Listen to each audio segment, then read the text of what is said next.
কেমন আছো আমার ছোট বন্ধুরা? আশা করি তোমরা সবাই ভালো আছো, সুস্থ আছো আর মন দিয়ে পড়াশুনো করছো। আমরা কিন্তু পড়াশুনো শুরু করে দিয়েছি। আজকে আমাদের পড়ার বিষয় ক্লাস 9-এর ইতিহাস। ক্লাস 9-এর ইতিহাস বিষয়ের প্রথম পর্যায়ক্রমিক মূল্যায়নে যে দুটি অধ্যায় আছে তার মধ্যে প্রথম যে অধ্যায়টি আছে অর্থাৎ ফরাসি বিপ্লবের কয়েকটি দিক, এই অধ্যায়টি থেকে তোমাদের কিন্তু পরীক্ষায় বেশ কিছু ছোট প্রশ্ন ও বেশ কিছু বড় প্রশ্নের উত্তর করতে হবে। যারা আমার সিলেবাসের ভিডিওটি দেখেছো সেখানে আমি এই সিলেবাসটি নিয়ে তোমাদের সাথে বিস্তারিত আলোচনা করেছি। এছাড়াও নাম্বার বিভাজন কী রকমের হবে সেটাও তোমাদেরকে জানিয়ে দিয়েছি। সেটা দেখে থাকলে অবশ্যই তোমরা জানো কোন অধ্যায় থেকে কত নাম্বারের কয়টি করে প্রশ্ন আসতে পারে।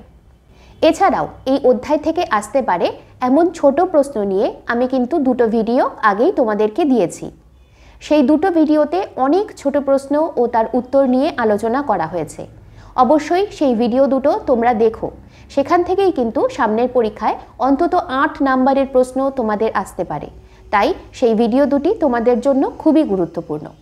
তবে আজকে আমরা কথা বলবো বড় প্রশ্ন ও তার উত্তর নিয়ে, অর্থাৎ তোমাদের এই প্রথম অধ্যায় থেকে যেই ধরনের বড় প্রশ্ন আসতে পারে সেই ধরনের বড় প্রশ্ন নিয়েই আজকে আমাদের আলোচনা। বড় প্রশ্ন অর্থাৎ এই প্রশ্নগুলির মান থাকবে 4 নাম্বার করে এবং তোমাদের এবারের পরীক্ষায় যে দুটি অধ্যায় আছে সেখান থেকে মোট 3টি প্রশ্ন তোমাদেরকে দেওয়া হবে। 2টি প্রশ্নের উত্তর তোমাদের করতে হবে 4 নাম্বারের। আজকে সেই ধরনের বেশ কিছু প্রশ্ন উত্তর নিয়ে আমি তোমাদের সামনে এসেছি। তবে আজকে ভিডিওটির পার্ট 1। আজকে তোমরা বেশ কিছু বড় প্রশ্ন ও তার উত্তর পেয়ে যাবে এবং পরের দিনের পার্ট 2 এর ভিডিওতে আরও বেশ কিছু বড় প্রশ্ন ও তার উত্তর পাবে। তোমরা এই দুটো ভিডিও খুব ভালোভাবে দেখো এবং এখানে দেওয়া প্রশ্ন উত্তরগুলি তোমরা অবশ্যই বাড়িতে খুব ভালোভাবে তৈরি করো। এখান থেকে কিন্তু সামনের পরীক্ষায় তোমাদের প্রশ্ন আসতেই পারে। তাহলে চলো দেখে নিই প্রশ্ন উত্তরগুলি। বিশ্লেষণধর্মী প্রশ্নোত্তর। এই প্রশ্নগুলির প্রত্যেকটির মান 4 নাম্বার করে। প্রথম প্রশ্ন, ফ্রান্সের আঁসিয়া রেজিম বা পুরাতন ব্যবস্থা সম্পর্কে কী জানো? উত্তর, ফরাসি বিপ্লবের পূর্বে ফ্রান্স তথা ইউরোপের অন্যান্য দেশে দীর্ঘকাল ধরে যে আর্থসামাজিক ও রাজনৈতিক ব্যবস্থা প্রচলিত ছিল তাকেই বলা হয় আঁসিয়া রেজিম বা পুরাতন ব্যবস্থা। প্রথম পয়েন্ট, সামাজিক কাঠামো। বিপ্লবের প্রাককালে ফরাসি সমাজ 3টি শ্রেণীতে বিভক্ত ছিল, যথা প্রথম শ্রেণী, দ্বিতীয় শ্রেণী ও তৃতীয় শ্রেণী। যাজকরা ছিল প্রথম শ্রেণীভুক্ত, অভিজাতরা ছিল দ্বিতীয় শ্রেণীভুক্ত এবং ফ্রান্সের বাকি সকল মানুষ ছিল তৃতীয় শ্রেণীভুক্ত। 2 নম্বর পয়েন্ট, কর কাঠামো।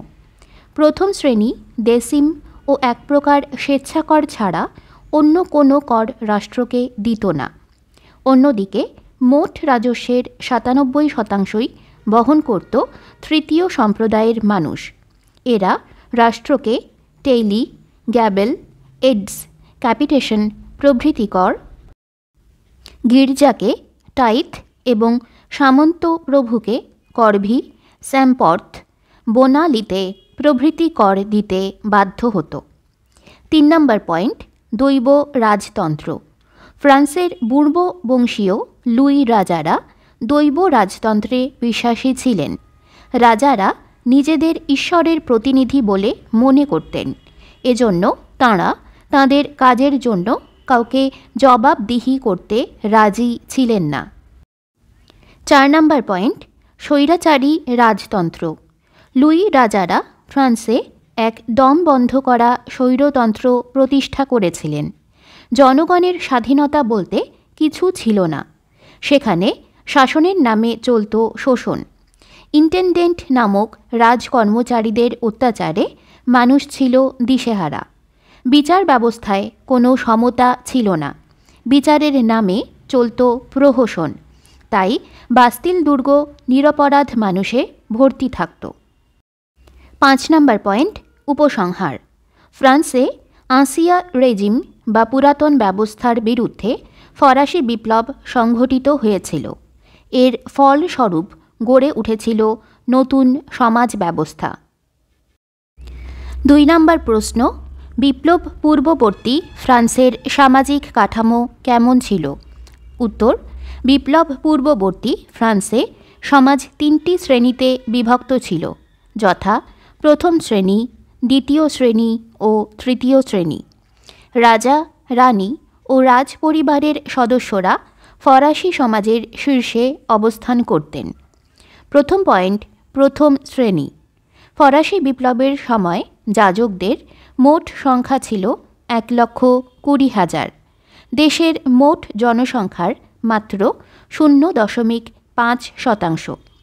তারা রাষ্ট্রের মোট জমির 1/5 অংশ ভোগ করত। এরা মূলত 2 শ্রেণীতে বিভক্ত ছিল, যথা উচ্চ যাজক ও নিম্ন যাজক। এরা তৃতীয় সম্প্রদায়ের কাছ থেকে নানা ধরনের কর, যেমন টাইড বা ধর্মকর, জন্মকর, বিবাহ কর ইত্যাদি আদায় করত। পরের পয়েন্ট, দ্বিতীয় শ্রেণী। ফরাসি বিপ্লবের সময় অভিজাতরা ছিল মোট ফরাসি জনসংখ্যার প্রায় 2%, কিন্তু অভিজাতরা ছিল সমাজের সবচেয়ে প্রভাবশালী শ্রেণী। ফরাসি রাষ্ট্র ব্যবস্থা নিয়ন্ত্রিত হতো অভিজাতদের সৃষ্ট 2টি রাজনৈতিক প্রতিষ্ঠান, পার্লামেন্ট প্যারিস ও কাউন্সিল অফ নোটেবলস দ্বারা। এরা রাষ্ট্রের মোট জমির 1/5 অংশ ভোগ দখল করত। সমস্ত সরকারি পদ ও বিচারক পদ এদের কুক্ষিগত ছিল। এদের তরবারি বহন করার অধিকার ছিল। অভিজাত শ্রেণী রাষ্ট্রের সমস্ত সুযোগ সুবিধা ভোগ করত, অথচ দেসিম ছাড়া কোনো কর তাঁরা দিত না। উপরন্তু জনগণের কাছ থেকে নানা ধরনের সামন্ততান্ত্রিক কর আদায় করত। পরের পয়েন্ট, তৃতীয় সম্প্রদায়। ফরাসি সমাজের বাকি সব মানুষদের নিয়ে গঠিত ছিল তৃতীয় সম্প্রদায়। বুর্জোয়া, কৃষক, শ্রমিক, শিক্ষক, ডাক্তার, কারিগর, ব্যবসায়ী, আইনজীবী ও সাকুলাত বা শহুরে ভবঘুরে জনতা সকলেই ছিল এই শ্রেণীভুক্ত। এরা ছিল মোট ফরাসি জনসংখ্যার প্রায় 97%। শেষ পয়েন্ট, উপসংহার। ফ্রান্সের তৃতীয় সম্প্রদায় রাষ্ট্রের 96% কর বহন করত, অথচ তাদের কোনো সামাজিক ও রাষ্ট্রীয় অধিকার বা মর্যাদা ছিল না। এইভাবে ফরাসি সমাজ স্পষ্ট 2টি শ্রেণীতে বিভক্ত ছিল। একদিকে ছিল অধিকারভোগী যাজক ও অভিজাত এবং অন্যদিকে ছিল অধিকারহীন তৃতীয় সম্প্রদায়ের মানুষ। 3 নম্বর প্রশ্ন, পুরাতন ব্যবস্থায় ফ্রান্সের কর ব্যবস্থা বা কর বৈষম্যের পরিচয় দাও। উত্তর, ফরাসি বিপ্লব কোনো আকস্মিক কারণে সংঘটিত হয়নি। এটি ছিল এক অবশ্যম্ভাবী ঘটনা। তবে পণ্ডিতগণ মনে করেন ফরাসি বিপ্লবের জন্য দায়ী ছিল মূলত পুরাতন ব্যবস্থায় প্রতিষ্ঠিত কর বৈষম্য। প্রথম পয়েন্ট, কর বৈষম্যের কারণ। ফ্রান্সে প্রচলিত পুরাতন ব্যবস্থা অনুযায়ী যাজক ও অভিজাতরা রাষ্ট্রকে দেসিম নামক এক প্রকার কর দিত। এছাড়া যাজকরা 1561 খ্রিস্টাব্দের পৈসির চুক্তি দ্বারা এক ধরনের স্বেচ্ছাকর সরকারকে দিত। অভিজাতরা তাও দিত না। এক কথায় ফরাসি রাষ্ট্র ব্যবস্থায় এটাই ছিল স্বীকৃত নিয়ম। দ্বিতীয় পয়েন্ট, কর বৈষম্য। কর বৈষম্য নীতির ফলে রাষ্ট্রের আদায়কৃত মোট করের 96% বহন করত ফ্রান্সের তৃতীয় সম্প্রদায়ের মানুষজন। শুধু তাই নয়, তারা চার্চ ও সামন্ত প্রভুদেরকেও নানা ধরনের কর দিতে বাধ্য থাকত। যেমন প্রথম সাব পয়েন্ট, প্রত্যক্ষ কর। সাধারণ মানুষের কাছ থেকে রাজা প্রত্যক্ষ কর হিসেবে টেইলি বা ভূমিকর, ক্যাপিটেশন বা মাথাপিছু উৎপাদন কর, ভ্যাটিয়েম বা আয়কর আদায় করতেন। দ্বিতীয় সাব পয়েন্ট, পরোক্ষ কর। তাছাড়া তারা সরকারকে গ্যাবেল বা লবণ কর, এইডস বা মদ কর, বাণিজ্য কর ও অন্যান্য পরোক্ষ কর দিতে বাধ্য হতো। তৃতীয় সাব পয়েন্ট, সামন্ততান্ত্রিক কর। সাধারণ মানুষ সামন্ত প্রভুদের নানা ধরনের কর দিতে বাধ্য থাকত, যেমন বানালিতে বা গম পেশাই বাবদ কর, করভি বা শ্রম কর, লদ এভত বা জমি হস্তান্তর কর, তেরাজ বা পথ কর, স্যাম্পথ, সেন্স ইত্যাদি। শেষ সাব পয়েন্ট, গির্জাকে প্রদত্ত কর। আবার গির্জাকে দিতে হতো টাইথ বা ধর্মকর, যা ছিল উৎপন্ন ফসলের 10/1 অংশ। শেষ পয়েন্ট, উপসংহার। এইভাবে ফ্রান্সের তৃতীয় সম্প্রদায়ের মানুষ এক নিদারুণ কর ভারে জর্জরিত ছিল। ফলে রাজা, গির্জা ও সামন্ত প্রভুদের কর মেটাতে গিয়ে তারা সর্বশান্ত হতো। সব কর মিটিয়ে কৃষকদের হাতে পড়ে থাকত তাদের আয়ের 1/5, যা তাদের প্রয়োজনের তুলনায় ছিল অনেক কম। 4 নম্বর প্রশ্ন, ফ্রান্সের কোন ঘটনাকে কেন অভিজাত বিদ্রোহ বলা হয়?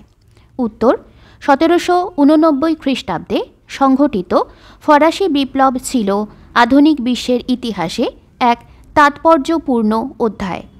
এই বিপ্লবের পিছনে নানা কারণ থাকলেও ফরাসি অভিজাতদের সমর্থন না থাকলে এই বিপ্লব কতটা সফল হতো তা বলা মুশকিল। প্রথম পয়েন্ট, পটভূমি। 1774 খ্রিস্টাব্দে বিপুল ঋণের বোঝা ও অর্থনৈতিক বিপর্যয়ের বোঝা এবং খাদ্য সংকটজনিত সমস্যা নিয়ে ফ্রান্সের সিংহাসনে বসেন ষোড়শ লুই। এই সংকট মোচনের জন্য তিনি উদ্যোগী হন। এজন্য তিনি তাঁর অর্থমন্ত্রীদের শরণাপন্ন হন। দ্বিতীয় পয়েন্ট, তুর্গোর প্রস্তাব। মৃতপ্রায় ফ্রান্সের অর্থনীতি চাঙ্গা করার জন্য রাজা ষোড়শ লুই তুর্গকে 1774 খ্রিস্টাব্দে অর্থমন্ত্রী পদে নিযুক্ত করেন। তিনি ঘাটতি বাজেট দূর করার জন্য কতগুলি প্রস্তাব রাখেন, যেমন রাজকীয় ব্যয় সংকোচ, অর্থনৈতিক সংস্কার, অবাধ বাণিজ্য, যাজক অভিজাতদের ওপর ভূমিকর আরোপ করা ইত্যাদি। কিন্তু এই প্রস্তাব মেনে নেওয়া রাজা ও অভিজাতদের পক্ষে সম্ভব হয়নি। পরের পয়েন্ট, নেকারের প্রস্তাব।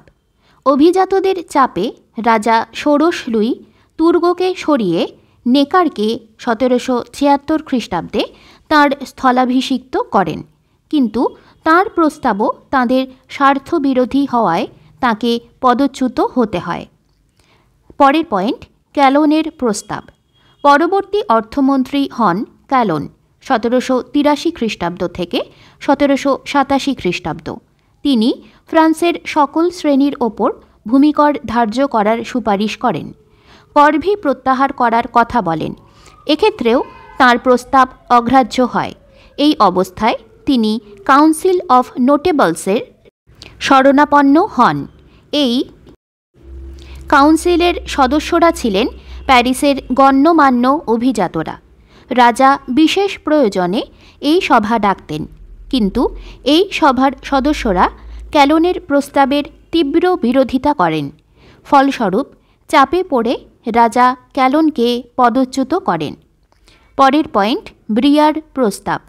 পরবর্তী অর্থমন্ত্রী হন ব্রিয়া, 1787 খ্রিস্টাব্দ। তিনি কাউন্সিল অফ নোটেবলস ভেঙে দেন এবং পার্লামেন্ট অফ প্যারিস এর ডাক দেন। এটি ছিল অভিজাতদের বিশেষ সভা। সেখানে রাজকীয় আইন নথিভুক্ত করা হতো। প্যারিসের পার্লামেন্ট সকল শ্রেণীর ওপর ভূমিকর বসানোর তীব্র বিরোধিতা করে। 1788 খ্রিস্টাব্দের 3রা মে তাঁরা বলেন যে এই কর বসানোর ক্ষমতা কেবলমাত্র স্টেটস জেনারেলের আছে, প্যারিসের পার্লামেন্টের নেই। শেষ পয়েন্ট, গুরুত্ব।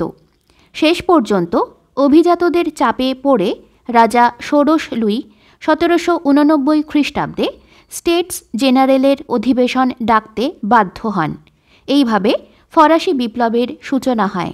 তাই এই ঘটনাকে বলা হয় অভিজাত বিদ্রোহ। তোমরা দেখলে প্রশ্ন উত্তরগুলি। আশা করি তোমাদের প্রশ্ন উত্তরগুলি ভালো লেগেছে। এই প্রশ্ন উত্তরগুলি তোমাদের সামনের পরীক্ষার জন্য কিন্তু খুবই জরুরি, কারণ এখান থেকেই সামনের পরীক্ষায় তোমাদের প্রশ্ন আসবে।